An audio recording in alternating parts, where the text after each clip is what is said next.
ಒಂದು ವಿಡಿಯೋ ನೋಡ್ತೀವಿ ನಾವು. ವಿಜಯ ರಂಗರಾಜ್ ಅವರು ವಿಷ್ಣು ಸರ್ ಬಗ್ಗೆ ಮಾತಾಡಿದ್ದು ಅದು ಬಹಳ ಕೇವಲವಾಗಿ ಮಾತಾಡಿರೋದು.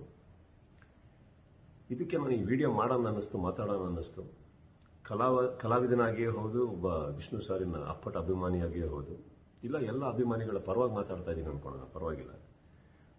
ವಿಜಯ ರಂಗರಾಜ್ ಅವರೇ, ಒಬ್ಬ ವ್ಯಕ್ತಿ ಬಗ್ಗೆ ನೀವು ಏನು ಮಾತಾಡಬೇಕೋ ಅದು ನಿಮಗೆ ಬಿಟ್ಟಿರೋದು. ಬಟ್ ಆ ವ್ಯಕ್ತಿ ಬದುಕಿರ್ಬೇಕಾದ್ರೆ ಮಾತಾಡೋದ್ರಲ್ಲಿ ಒಂಚೂರು ಗಂಡಸ್ಥಾನ ಇರುತ್ತೆ ಅನ್ನೋ ನಂಬಿಕೆ ನಂದು. ಅವಾಗ ಅವ್ರ ಸತ್ಯ ಏನು, ಅವ್ರು ಉತ್ತರ ಕೊಟ್ಟಿರೋರು, ನಿಮ್ಮ ಸತ್ಯ ನೀವು ಮಾತಾಡ್ತಾ ಇದ್ರಿ. ಆದರೆ ಇವತ್ತು ಆ ವ್ಯಕ್ತಿ ಇಲ್ಲಿಲ್ಲ ನಮ್ಮ ಮಧ್ಯದಲ್ಲಿ ಅಂದಾಗ, ಎಷ್ಟೋ ಕೋಟಿ ಕೋಟಿ ಜನಗಳಿಗೆ ಆರಾಧ್ಯ ದೈವ ಆಗಿರೋ ವಿಷ್ಣು ಸರ್ ಬಗ್ಗೆ ನೀವು ಈ ಥರ ಹೇಳಿಕೆ ಅವ್ರು ಇಲ್ಲದೇ ಇರುವಾಗ ಕೊಡೋದು ಬಹಳ ದೊಡ್ಡ ತಪ್ಪು. ಎಲ್ಲ ಇಂಡಸ್ಟ್ರಿನೂ ನಾವು ಬಾಂಧವ್ಯದಲ್ಲಿ ನಡಿಬೇಕಾದ್ರೆ ನಿಮ್ಮಂಥ ಒಬ್ಬ ವ್ಯಕ್ತಿ ಈ ಥರ ಹೇಳಿಕೆ ಕೊಡೋದ್ರಿಂದ ಎಲ್ಲ ಚೂರು ಚೂರಾಗಿ ಆ ಕಡೆ ಬಿದ್ದೋಗ್ತಾರೆ. ಕನ್ನಡ ಚಿತ್ರರಂಗದಿಂದ ಇನ್ನೊಂದು ಹೇಳಬೇಕು ಅಂತಂದ್ರೆ, ನಿಮ್ಮ ಎಲ್ಲ ನಾವು ಬೇರೆ ಇಂಡಸ್ಟ್ರಿ ಅಂತ ಅನ್ಕೊಂಡೇ ಇಲ್ಲ. ಎಲ್ಲ ಹಿರಿಯರಿಗೂ ನಾವು ಗೌರವ ಕೊಡೋ ಟೈಮಲ್ಲಿ, ನಿಮ್ಮ ಇಂಡಸ್ಟ್ರಿಯಲ್ಲೂ ನಾವು ಎಲ್ಲರಿಗೂ ಗೌರವ ಕೊಟ್ಟು ಪ್ರೀತಿ ಕೊಡೋ ಟೈಮಲ್ಲಿ ನೀವು ನಮ್ಮ ಒಬ್ಬರ ಹಿರಿಯ ಕಲಾವಿದರಿಗೆ ಈ ಥರ ಅವಮಾನವಾಗಿ ಮಾತಾಡೋದು, ನನ್ನ ಪ್ರಕಾರ ನಿಮ್ಮ ಇಂಡಸ್ಟ್ರಿಯಲ್ಲೇ ಯಾರು ಇದನ್ನು ಒಪ್ಪಲ್ಲ.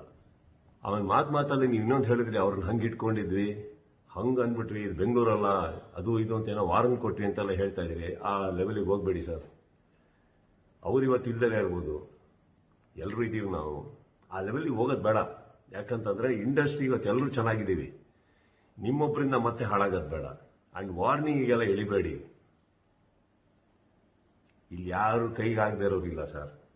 ವಿಷ್ಣು ಸರ್ ಇಲ್ದಲ್ಲೇ ಇರ್ಬೋದು ಸರ್. ಕೋಟಿ ಕೋಟಿ ಕೋಟಿ ಮಕ್ಕಳನ್ನ ಬಿಟ್ಟೋಗಿದ್ದಾರೆ, ಎಲ್ಲರನ್ನೂ ಬಿಟ್ಟೋಗಿದ್ದಾರೆ. ಎಲ್ಲರೂ ಇದ್ದೀವಿ ನಾವು. ವಾರ್ನಿಂಗ್ ಬೇಡಿ. ಆ ಮಾತು ನೀವೇನು ಮಾತಾಡಿದ್ರಿ ಅದನ್ನು ವಾಪಸ್ ತಗೊಳ್ಳಿ ದಯವಿಟ್ಟು.